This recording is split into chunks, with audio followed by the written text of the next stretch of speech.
Well, hello, everybody. Welcome to Comic Artist Pro Secrets. It's me, Ethan Van Sciver, 29-year veteran of the comic book industry, world's most charming, disarming, elegant, eloquent, and yet humble man, great big Sopranos fan, and trusted member of the media.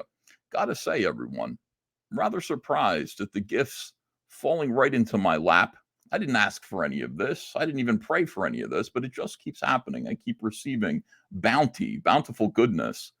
Who would have ever suspected out of the blue, one of the SJWs of Marvel Comics would actually come forward and offer, quite unprompted, again, I didn't ask for this, the SJW playbook for how they destroyed the comic book industry. Wonderful, wonderful. Before we get into that, I'm going to ask you guys to please hit the subscribe button. Join this channel. Join us. We need you here. Hit the like button. Share this video. More people need to see this. They're not going to believe it. They need to see it to believe it. All right, I'm going to take you over there. Let's go take a look at it. Why wait? Have you heard of this guy, Mark Brooks? He's an artist over at Marvel Comics, and for some reason, he is an SJW. He's a great big, left winger, far radical left winger, responsible for calling a lot of comic skaters the N-word. The N-word being, you know what it is, not that N-word, the other one. A guy who, has worked in Whisper Networks to help platform and shame people who disagree with him. It's terrible, terrible, terrible. But I really appreciate this. Almost makes up for all of that. I gotta say, thank you, Mark. So here it is. Here is the guidebook, the SJW playbook from Mark Brooks. Step 1, he says, how to destroy comics. Step 1, find a problem that's small or doesn't exist at all. Where do we go for that? Comics Alliance. Why not Comics Alliance? This is from 2011, okay? August 29th, 2011. The problem of women in comics, where they are and aren't. Opinion. Okay, Comics Alliance, one of the most heinous and odious comic book websites of all time, just packed with radical left-wing activists. Eventually, this whole website blew up like a cluster bomb, and various SJWs, just landed in all kinds of spots, mostly Twitter, starving, launching little GoFundMes to feed themselves. And then also one of them, Andy Corey, ended up at DC Comics as an editor, where he famously claimed on Twitter that he was going to get all white men out of comics. That was weird. But they gave him the assignment of bringing back Vertigo Comics, a new Vertigo imprint. He filled it with a lot of his friends, many of whom were discovered to be, they had problems. They were, sexual harassers, in some cases worse than that, allegedly, according to the articles that came out. One book that he launched, where he wanted to launch, was a book making fun of Jesus Christ. That was a good idea. And it basically got close to 500,000, 500,000 Christians to sign a petition to DC Comics to please not mock their faith. And DC Comics canceled that book, and that was fine. Okay, but they also canceled Andy Corey, thank goodness. And along with that, Vertigo, the entire Vertigo Comics line, where the Sandman came from. I mean, just some of the coolest and most innovative, ideas. Most of the comics that women, the women who enjoy comic books, most of those comic books came from Vertigo. So it's interesting. Gone. DC canceled it, killed the whole thing, largely because of people from this website here, once this website ended. Anyway, here's a little bit of this article. Here's a taste of this article.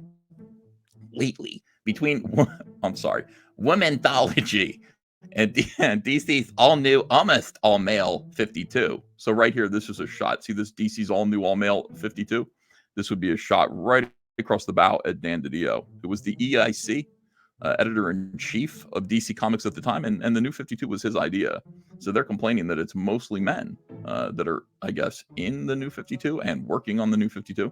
Anyway, the popular lens has turned, as it is wont to do every year or so, to the problem of women in comics, namely whether there are enough of them, or if not, what, if anything, should be done to fix that.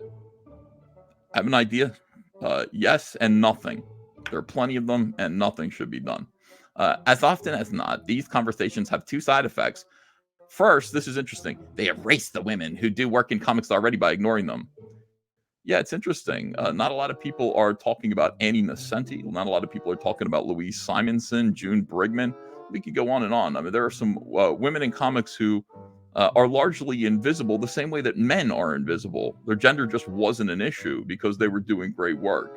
You might look at their names and go, oh, that's interesting. A woman wrote Daredevil, wrote the incredible Daredevil line that followed up Frank Miller's second run on Daredevil, and created Typhoid Mary and a lot of really fantastic Daredevil villains, and did it effortlessly, seemingly, with a very, not really a drop in quality. People really loved Ann Nocenti. As great as Frank Miller was, people loved Ann Nocenti. The thing is, Ann Nocenti didn't make a big deal out of her gender. She realized this was largely a boys' club, a hobby that boys enjoyed, superhero comics, that is, and she wrote for them. That was why she succeeded. Anyway, don't dismiss them as tokens, or by discarding wholesale the areas of comics where women are often most numerous and visible. The difference between the questions, where are the women, and why aren't there more women, and why are so few women here, is subtle but savage. And too often, the latter two questions and their nuance are discarded in favor of a clean sweep of the former. So we've established our problem. We've established, as Mark Brooks puts it, a problem that is small or doesn't exist at all. It's a very small problem. The idea that we need to, force more women to work in comics when they, in particular superhero comics like the New 52, when they may or may not want to. And it doesn't really exist because there are already plenty of women who are doing fantastic work in comics, and nobody notices. Nobody really cares. It's just business. It's just fun. It's just a hobby. So here we go. Moving on to step 2. Make the problem seem massive and all-encompassing. Okay, how do we do that? Well, the first thing that we do is we might want to confront Dan DiDio. Let's confront Dan DiDio right at a convention where he's giving one of his cool panel discussions. I've been on many of these panels. As an artist, they're boring as hell because nobody cares what an artist has to say about anything. But this is interesting here. What really happened at the infamous Dan DiDio Hire More Women incident? Heidi McDonald, straight from Comics Alliance as well, I believe. Was she at Comics Alliance? She's another Whisper Network advocate and, left-winger. Somebody who's involved in all of this stuff. Anyway, somebody stood up and yelled at Dan, hire more women. Rich Johnson from Bleeding Cool added, maybe it should be Alex DeCampi. Alex DeCampi. Oh, they all stick together. They all help each other. Rich Johnson, of course, deeply involved in all of this, part of the Whisper Network, recommending Alex DeCampi, who's one of the queen bees of that Whisper Network, who deliberately incites fear in her peers. People are afraid of Alex DeCampi. She has influence with lefties. She knows how to destroy people, and that's why they're afraid of her. Somebody else yelled Nicholas Scott, which is interesting because Nicholas Scott was already working there. I remember very well. She was great.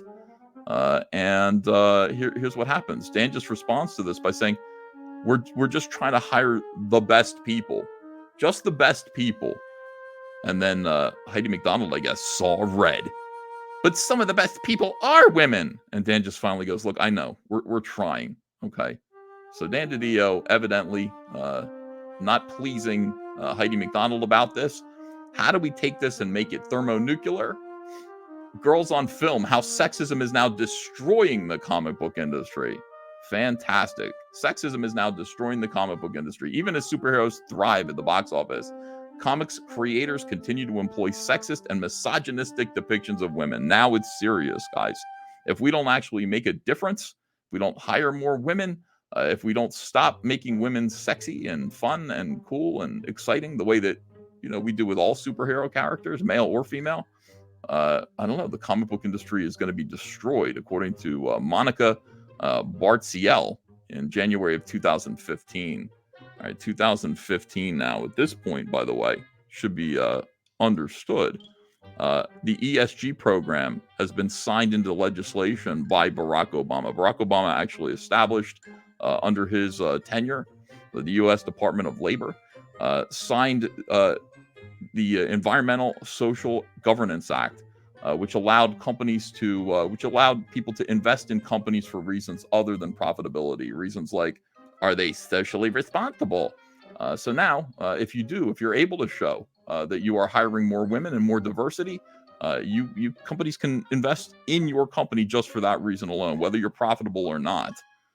So now, boom, we've got a big problem here. Sexism is now officially destroying the comic book industry. That is terrible. All right, what's step 3, Mark? Convince simple people like the soy boys in comics of said massive problem. All right, so how are we going to do that? That's interesting. How about this? Market research says 46.67% of comic fans are female. Now, I remember this at the time. This is, again, happening right around the same time all this conversation was happening in comics. I remember my peers coming to me and being like, look, we know you're a capitalist. They love to do that. But it's like being a capitalist is weird to them. And a point like that, they figure they can manipulate conservatives by bringing up capitalism when they despise capitalism. But they're like, we know you're a capitalist, right? Don't you understand that almost half of comic book readers are women? Don't you realize that? According to market research, almost half of comic fans are female. So if we're only making comic books for like men, we're leaving a lot of money on the table, guys. And I know you're a capitalist. I know you are into the capitalism. I know you believe in that. It's the Republican. Remember Reagan? What would Reagan do, Ethan? What would Ronald Reagan say about leaving 50% of possible income on the table just because what? You're afraid of women? Are you afraid of women, Ethan? There we go. Now, you use this argument on most of the Simpson comics. It's going to work. It truly is going to work. So let me see. What's next here? Comic books still made by men, for men, and about men.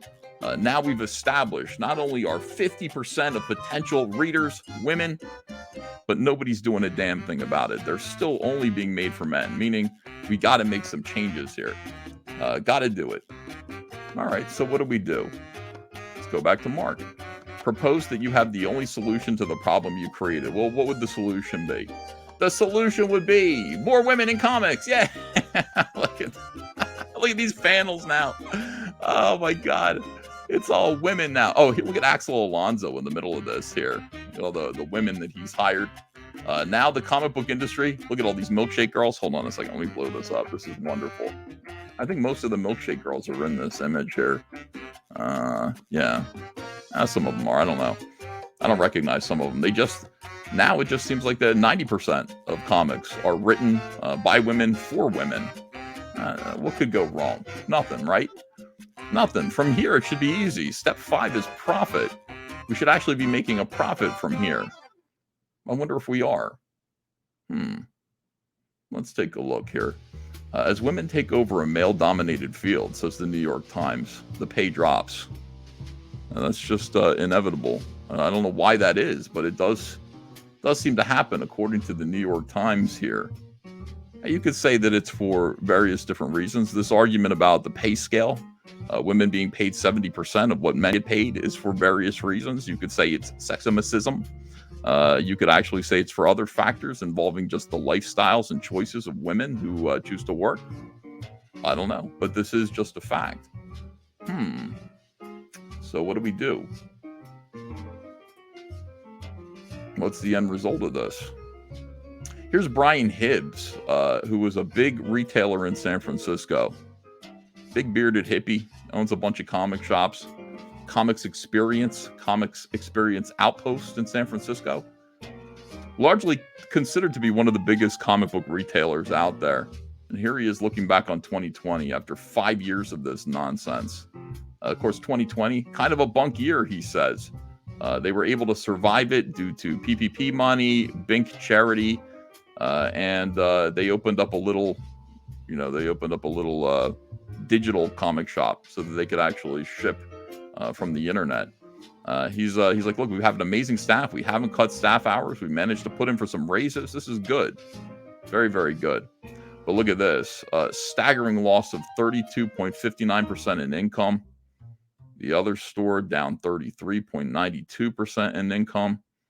Yeah, this is sad. This is this is not unusual. Comic sales dropped by 20% in the last year. Comic book floppies, their sales have dropped by 20%. the comic book industry itself and the people working within it have done all kinds of things to convince themselves and others that everything is fine.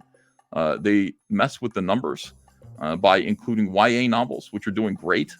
YA novels are like little book, the little books that are, they're comics, kinda. They fit in a kid's book bag.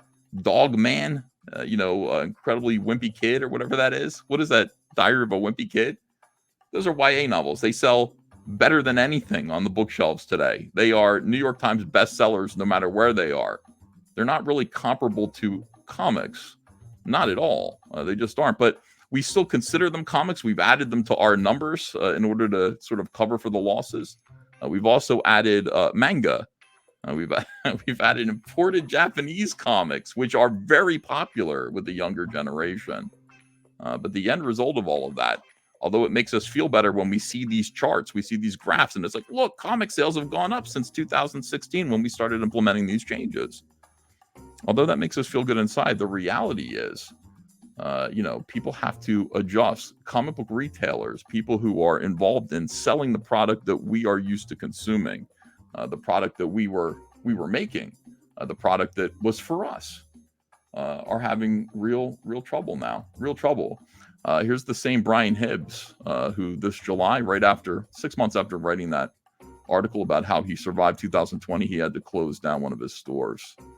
It is sad. Due to personal changes in our lives, we're losing both of our key employees at Comics Outpost on Ocean Avenue exactly at the same time.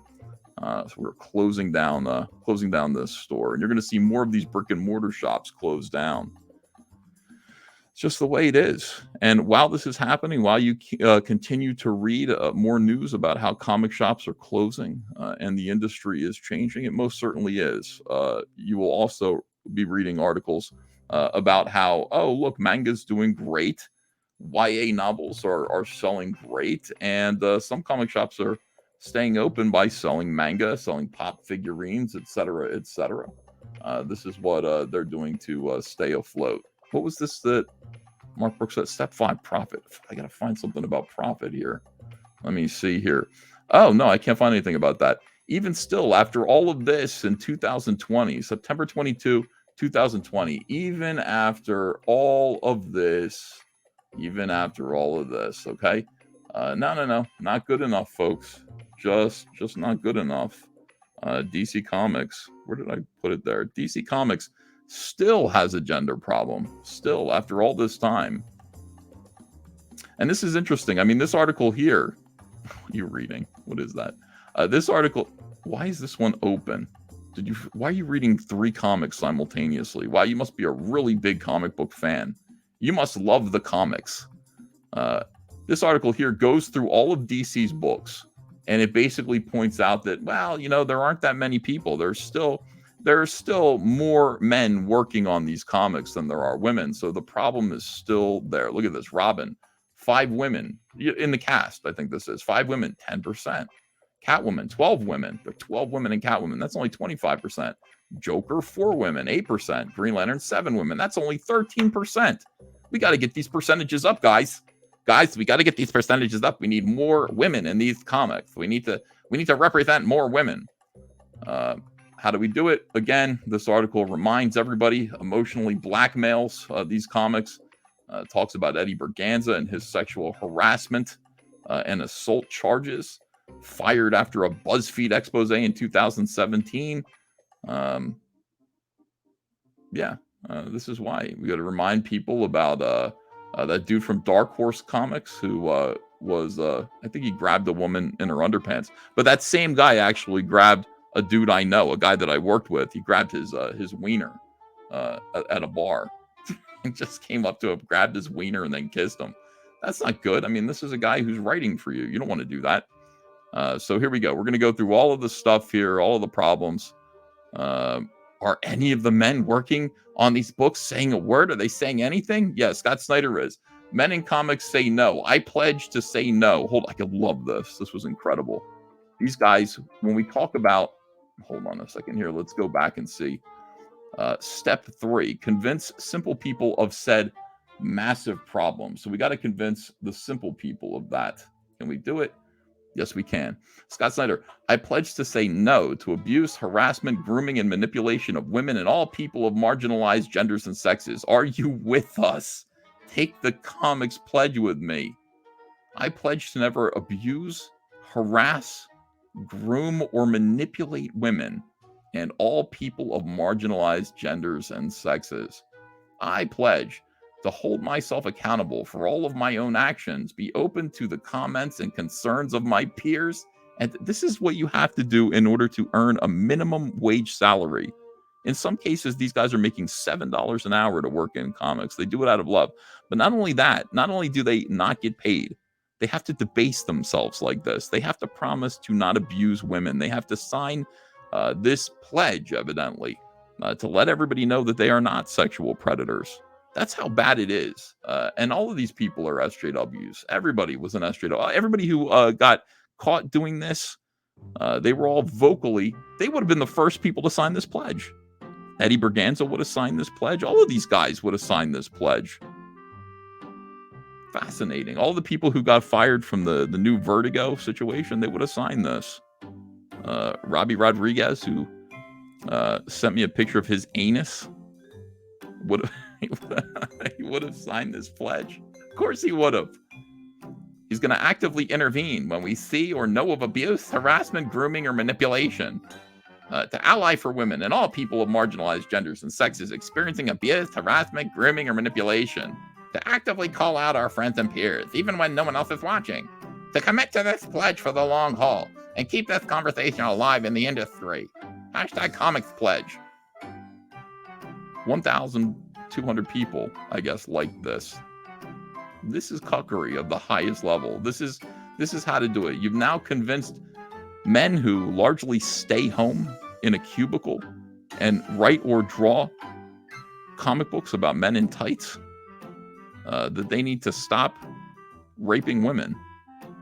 They're pledging. They're actually publicly pledging to not do that. You would think that would be a given. Like, you would think this would be an insult. You would think they'd be like, I'm not signing that. What are you, nuts? I pledge to not chop off anyone's head. I pledge to not become a cannibal. Every day I'm going to work harder at not cannibalizing human flesh. No. Everyone signed this. Everyone was congratulating each other. This was a big deal. So where does this end? I don't know. It ends. I guess it's probably already ended. The comic book industry, we can argue about how sales are going. In my opinion, sales are not so great. You've got March 2022 DC Comics revealed. You can see that while, oh my God, this is awful. You can see that almost everything they're putting out now is Batman. It's nothing but Batman-related comics. It's just nothing but Batman. But not only that, in order to sell a comic book now, in the numbers that they used to sell them in order to hide the fact that the comic book industry is in fact imploding, collapsing, for many reasons. One of the reasons is this reason. That's just one of the reasons. It's a bunch of different reasons. But in order to cover for the fact that the comic book industry is imploding and collapsing, and they get very upset when you mention this, look at this. This is Batman 121. You've got art and cover by Jorge Molina. Okay, that's enough. Oh, what is this? Variant cover by Francesco Mattina. Oh, so there are two covers on this book. 1 in 25 variant cover by J. Anacleto. 1 in 25. What does that mean? That means that a retailer has to purchase 25 copies of the Francesco Mattina or Jorge Molina cover in order to get one copy of the J. Anacleto cover. So that's very rare. So now they're ordering 25 covers that nobody wants in order to get the one that's rare. Oh, but hang on to your stockings. A 1 in 50 variant cover by Jock. So now we've got 4 different covers on this comic book. Oh, no. We got another one, too. I'm sorry, 5. We got the Batman variant cover by Lee Bermejo. We got 5 different variant covers.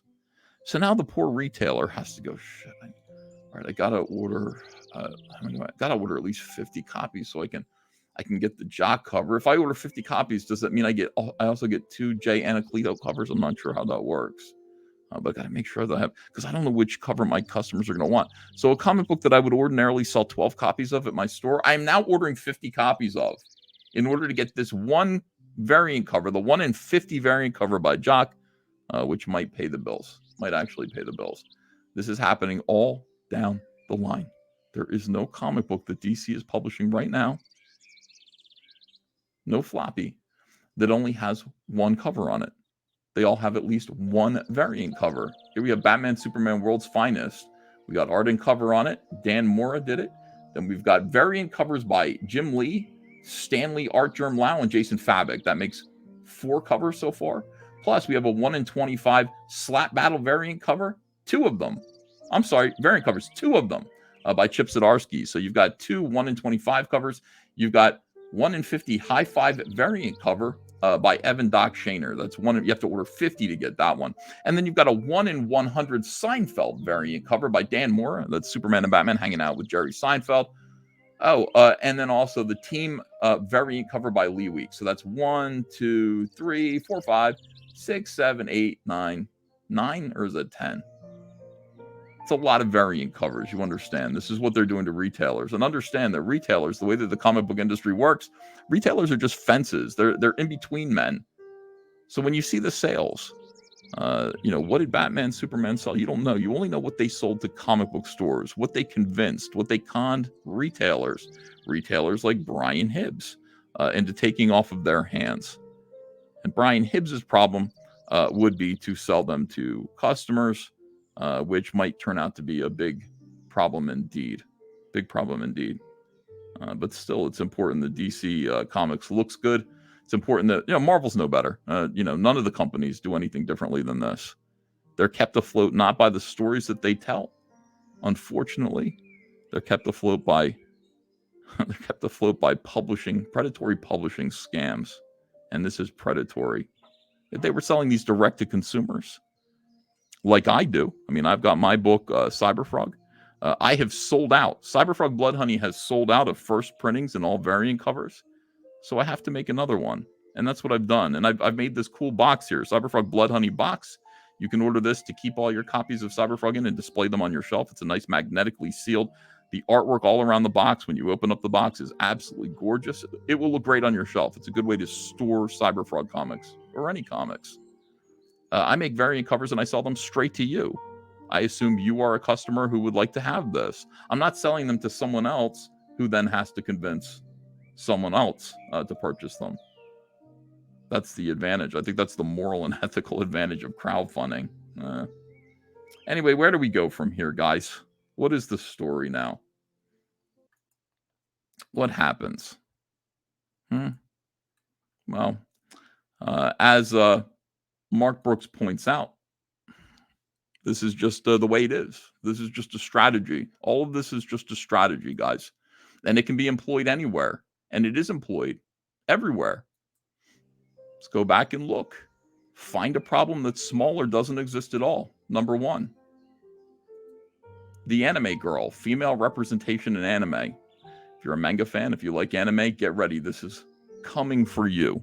This is coming for your hobby next. Okay, they're really trying to get it because manga and anime is popular now. They've successfully destroyed the American superhero market. Now they're going for manga. They would like to subvert it. They'd like to make it a source for propaganda. They'd like to control it. They'd like to control the messaging that comes out of manga. So whatever it is that you like about manga right now, worry about that because Power Girl co-creator Jerry Conway, hold on a second, let me look at this again. Convince simple people of said massive problem. Make the problem seem massive and all-encompassing. All right, we've actually created our own zombies here. Power Girl co-creator Jerry Conway wants to see manga creators, quote-unquote, taken to task for their rampant sexism and misogyny.